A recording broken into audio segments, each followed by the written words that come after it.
Halfway into this second test match and therefore halfway into the series, I'm afraid the gulf between India and Sri Lanka, already wide, is starting to widen.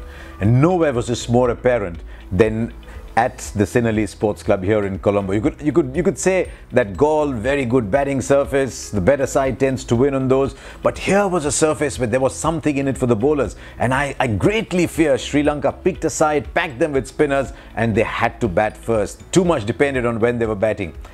But when the spinners did come on and there was a little bit of help, I got the feeling that maybe they were just not up to it, or maybe a couple of the bowlers were too inexperienced, because what Ajinkya Rahane said was very interesting. He said, we attacked them because we wanted to score runs off the back foot, and that is where India won the batting war. With the amount of runs they scored off the back foot, Sri Lanka had a moment.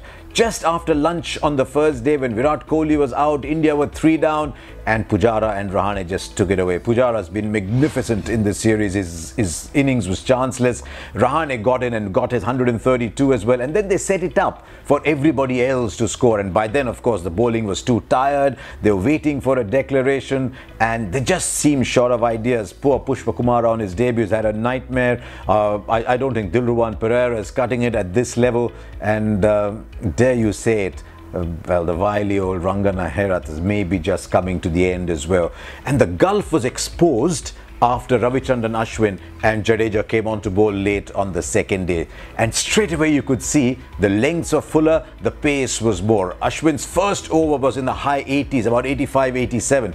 Jadeja's gone into the 90s as well, which is, I mean, the only time Herath drifted into those paces, he troubled India's batsmen.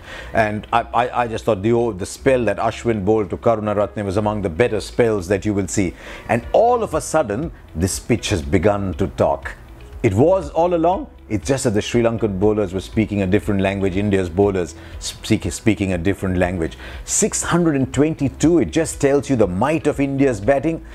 There have been 7 600 plus scores in recent times. 6 of those have come from India's batsmen. You could argue that they've come in conditions favourable to them, but two teams always play on the same pitch in the same conditions.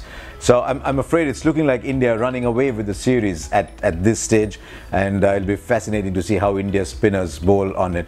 But if Sri Lanka have to come back into this game, have to come back into this series, then the first half of day 3 will have to set the pace for them. Otherwise, I'm afraid we'll be looking at another shortish test match.